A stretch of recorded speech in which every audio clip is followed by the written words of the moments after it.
अस्सलाम वालेकुम एवरीवन, मैं हूँ राबेल और मेरे चैनल का नाम है माई फेबल। और आज की फेबल है एक बच्ची के बारे में जो कि चोलिस्तान से बिलोंग करती थी, उसकी एफर्ट्स के बारे में। और basically it gives you a reflection of women empowerment, और इसके साथ साथ कैसे उसके घर में उसके पेरेंट्स ने, उसके भाइयों ने उसे सपोर्ट किया। और चलिए देखते हैं और सुनते हैं कि आपको कैसी लगी।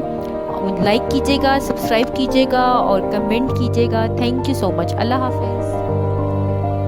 चोलिस्तान की एक बस्ती में तपती धूप की सख्ती में, भूख और फाकों की मटर गश्ती में एक प्यारी सी अज़बा ने जन्म लिया।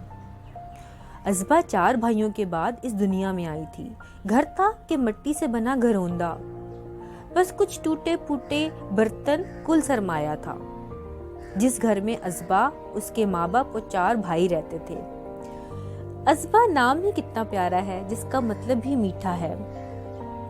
अज़बा नीली आंखों वाली, सुनहरी बालों वाली, मिट्टी में लोट पोट होकर पलती बढ़ती रही। माँ बाप मवेशी पालते थे। माँ खद्दर और अजरक की कारीगर थी। पता नहीं कैसे लकड़ियाँ जमा करके उनको जलाकर कुछ खाना पकाना कर लिया करते थे। पीने के पानी के लिए बारिश के पानी को ज़ख़ीरा किया जाता था, और नहाना तो बहुत दूर की बात है।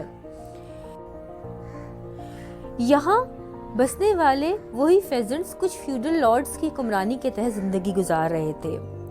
अज़बा जब 8 साल की हुई तो उसने देखा कि एक जमींदार की बच्ची स्कूल जाती है और किताबें पढ़ती है, जहाँ उसकी माँ उसको काम के लिए लेके जाया करती थी। कुछ अरसे वो ये चीज़ देखती रही। उसके दिमाग में भी किताबें पढ़ने का शौक पैदा हुआ। जिद करके माँ बाप ने उसे किसी छोटे मोटे स्कूल में एडमिशन करवा दिया। एक क्लास से दूसरी क्लास में जाती गई। खाने पीने को तो था नहीं, जो रोटी शोरबा होता था उसे दे दिया जाता था। न फल, न फ्रूट, न खाने को दूध। इसको बस एक ही धुन थी कि पढ़ना है और कुछ बनना है, और गुर्बत के इन थपेड़ों से जंग करके अपने माली हालात बदलने हैं। करते करते उसने किसी तरह मैट्रिक कर लिया। अब उसने घर में एक शोर बर्पा कर दिया कि आगे पढ़ना है, मगर भाइयों ने बोला कि इसकी शादी कर दी जाए, लड़की जात है, घर संभालना है इसने, क्या करेगी आगे पढ़कर।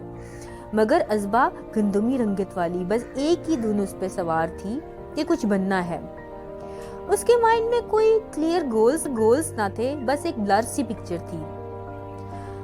एक दिन ऐसा हुआ कि अज़बा अपने मालिक के घर काम करने गई। वहाँ उसी लैंडलॉर्ड की बच्ची का मोबाइल उसके हाथ लग गया। जैसे ही उसने सोशल मीडिया की लाइफ को एक्सप्लोर करना शुरू किया तो उसने देखा दुनिया तो बहुत कैप्टिवेटिंग है। वहाँ तो रंगीनियाँ भरी पड़ी हैं, कितने ख्वाब हैं, कितनी मेस्मराइजिंग चीज़ें हैं। उसने यूट्यूब देखा। यूट्यूब में उसने कुछ माउंटेनियर्स की अचीवमेंट्स के बारे में पढ़ा, जिसमें निसार हुसैन सदपारा, अली सदपारा, समीना ख्याल बेग वगैरह शामिल थे।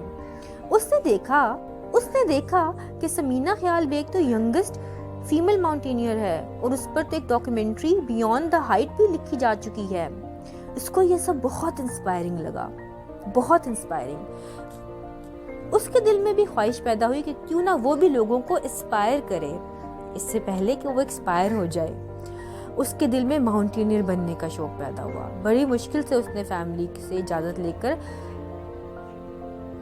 ग्रुप्स में छोटी छोटी एक्सपीडिशंस में जाना स्टार्ट कर दिया। आखिरकार अनथक मेहनत के बाद उसको पजीराई हासिल हुई। उसने अपनी एक्सपीडिशंस यूट्यूब पर डालना स्टार्ट की, और रफ्ता रफ्ता मुस्तकिल मिजाजी से एक कामयाब माउंटेनियर और यूट्यूबर बन के उभरी। कोई गुर्बत, समाजी रुकावट उसकी बस्ती के फसूदा ख्यालात और रसूमात, और कोई मौसम की तब्दीली उसके आड़े ना आ सकी। उसने अपने गोल्स को अचीव कर लिया। वो अब अपने चैनल पे व्लॉगिंग करती नजर आती है, और हज़ारों लोग उसे देखकर इंस्पायर होते हैं।